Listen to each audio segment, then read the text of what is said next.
Hoje, a gente vai mergulhar numa das profecias mais intensas, mais diretas de todo o texto antigo.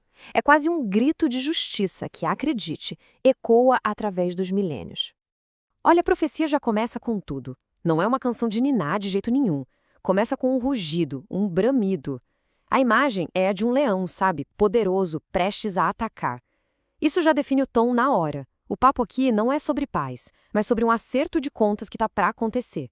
E quem é o porta-voz dessa mensagem, digamos, aterrorizante? Não é um rei, nem um sacerdote.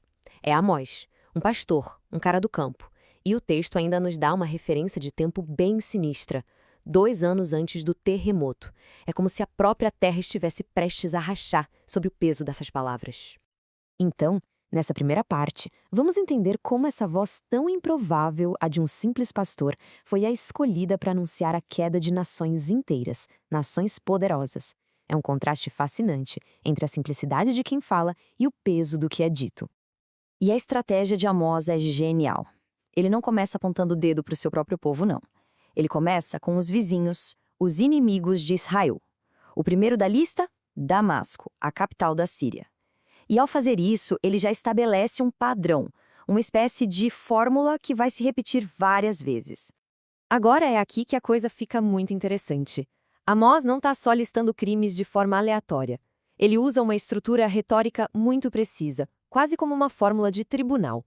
Vamos decodificar essa sentença e entender direitinho como ela funciona.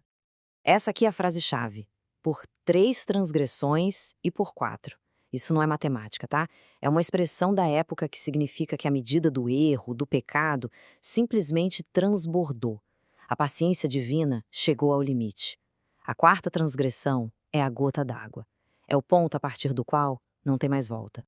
Então, essa fórmula tem 4 partes bem claras. Primeiro, a autoridade. Assim diz o Senhor. Não é a opinião dele. Segundo, o limite que foi ultrapassado, por 3 e por 4. Terceiro, o crime específico, a prova como a crueldade absurda de Damasco na guerra. E por último, a consequência inevitável. Fogo, destruição. Essa estrutura vai se repetir, nação por nação. Agora, vamos avançar para o próximo bloco de nações e ver como o tema muda. Aqui, o foco é num crime que é particularmente pavoroso. Tratar seres humanos como se fossem mercadoria. Repara na semelhança chocante entre Gaza e Tiro. As duas são condenadas pela mesma coisa, deportação em massa e tráfico de escravos. Elas capturaram populações inteiras e venderam para Edom. É um crime contra a própria essência do que é ser humano. Mas no caso de Tiro, tem um detalhe que agrava tudo. O profeta menciona uma aliança dos irmãos. O que isso quer dizer? Que não foi só um ato de guerra ou um comércio cruel. Foi uma traição. Um pacto de amizade, de confiança, foi quebrado em nome do lucro. Isso torna o crime duplamente condenável. E a profecia se aprofunda, indo para um tipo de crime ainda mais íntimo e perturbador. O que acontece quando o conflito não é entre estranhos, mas entre parentes? Amós agora vai julgar 2 nações que eram consideradas irmãs, Edom e Amon. Edom é condenado por uma raiva sem fim, uma raiva eterna contra seu irmão Israel. Uma raiva que apagou qualquer tipo de compaixão. Já Amon cometeu atrocidades terríveis, não por ódio, mas por pura ganância. Por ambição de território, expandindo suas fronteiras às custas dos seus próprios parentes. E este é, talvez, o versículo mais chocante de todo o capítulo.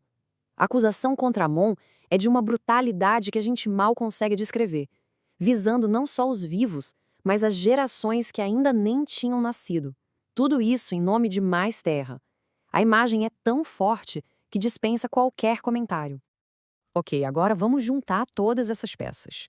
Depois de ouvir essa lista de horrores, um padrão muito claro começa a surgir. Amós está construindo um argumento poderoso sobre o que é, afinal, a justiça. Este quadro aqui na tela ilustra o ponto de forma brilhante. Para cada nação tem um crime específico e uma punição que corresponde a ele.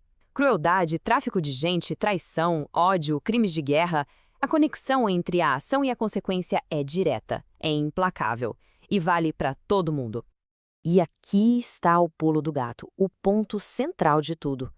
Nenhuma dessas nações foi condenada por idolatria, por não seguir os rituais certos. Elas foram condenadas por crimes contra a humanidade. Amós está estabelecendo um padrão moral universal, uma lei que se aplica a todos, não importa a fé ou a nacionalidade. E isso tudo nos deixa com uma pergunta poderosa, que ressoa até hoje. A profecia de Amós sugere que existem certos crimes que são tão ofensivos à dignidade humana que eles simplesmente transcendem fronteiras, transcendem leis locais. Ele nos força a perguntar em que ponto a justiça se torna uma responsabilidade universal. Uma questão que, vamos combinar, é tão relevante hoje quanto era há quase 3.000 anos.